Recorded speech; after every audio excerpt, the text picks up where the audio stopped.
अध्यात्म और विज्ञान यूट्यूब चैनल पर सभी साथियों का बहुत बहुत धन्यवाद। मैं हूं सुनील कुमार और आज का हमारा विषय है, जैसा कि आप देख रहे हैं, ये हमने एक रूम हीटर बनाया है। उस हीटर को आप कैसे बनाएंगे? ये मात्र एक रॉड से, मतलब केवल 40 रुपए में लगभग एक ऐसा हीटर आप बना सकते हैं।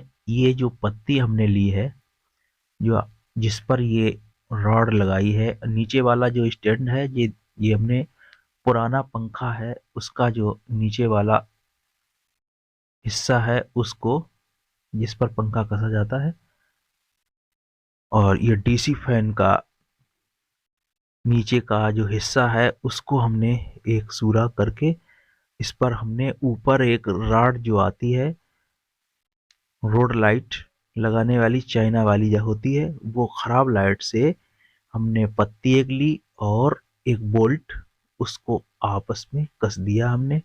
और ऊपर से जो तार देख रहे हैं, इन तारों को, दो तार आप ले लीजिए, एक इधर से एक उधर से, दोनों तार लेकर के आप रॉड को अच्छी तरह से कस दीजिए।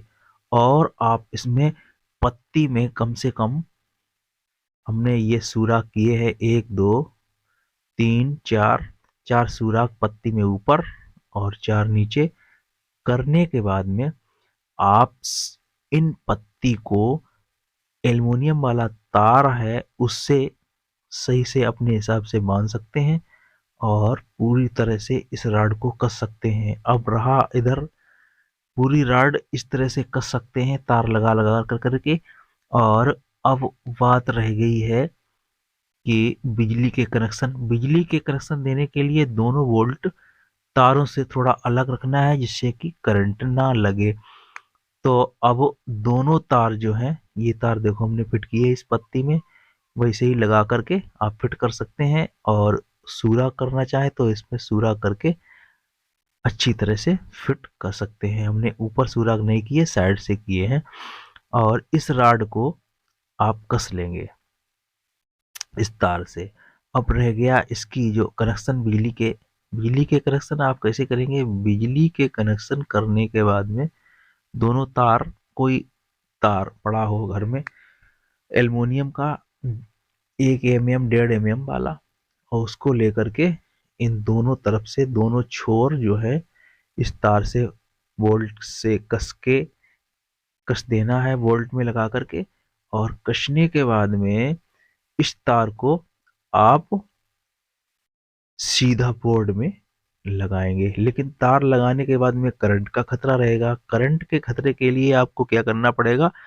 घरेलू मट्टी, चिकनी मट्टी ले लीजिए और पानी उसमें डालिए। पानी उसमें डालने के बाद खूब अच्छी तरह से गूंथ लीजिए।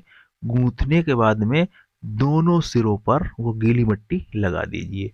और जैसे ही आप इस रूम हीटर को बिजली से कनेक्ट करेंगे या फिर इन्वर्टर से चलाएंगे, तो ये जो मिट्टी लगी है वो पक जाएगी और हमको करंट भी नहीं लगेगा। इस तरह से हमारा ये हीटर बनके तैयार हो जाएगा। लेकिन इसमें खासियत क्या है? ये हीटर जो है, इसको चलाने के लिए ये 400 वाट की रॉड है केवल। एक सिंगल रॉड होने के कारण इसको डायरेक्ट सोलर की सप्लाई 220 वोल्ट उससे चला सकते हैं। और हमने तो डायरेक्ट सोलर से चलाने के लिए बनाया है, क्योंकि दिन में धूप होती है और अंदर कमरा ठंडा होता है, तो उस पर हम लगा करके इसको चलाते हैं। और इसको इन्वर्टर से आप चला सकते हैं।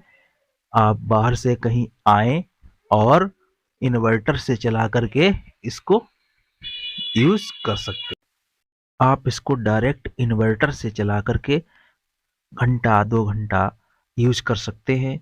और चाहे जो सोलर से, जो हमारी डायरेक्ट सोलर से, हम तो डायरेक्ट सोलर से इसको यूज करते हैं क्योंकि बाहर गर्मी रहती है और तो अंदर कमरे में काफ़ी ठंडक रहती है, तो इसलिए इसको दिन भर यूज करते हैं। आप भी इसको बनाना चाहें तो बना सकते हैं। देख लीजिए पूरी अच्छी तरह से ये काफ़ी गर्मी दे रहा है और इस पर आप दिन भर इसको चला सकते हैं डायरेक्ट सोलर से, और इन्वर्टर से चलाना चाहें तो थोड़ी बहुत देर, घंटे 2 घंटे इन्वर्टर से भी चला सकते हैं, क्योंकि डायरेक्ट बिजली से चलाएंगे तो काफ़ी खर्चा होगा, और बड़ी रॉड लाएंगे तो भी खर्चा होगा। ये बहुत कम पैसों में ये सिस्टम बन जाएगा।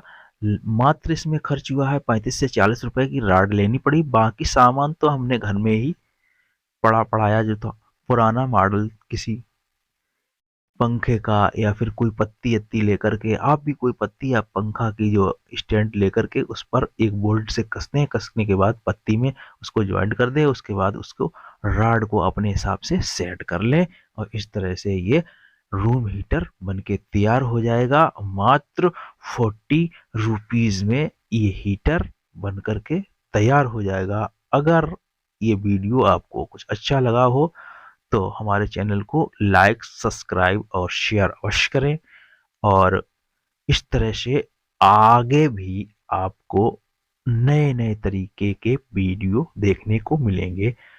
ये डायरेक्ट सोलर से चल रहा है ये रूम हीटर, इसको आप बिजली से चला सकते हैं डायरेक्ट, और इन्वर्टर से भी चला सकते हैं, क्योंकि इसका खर्चा बहुत कम होता है। जय हिंद, जय भारत।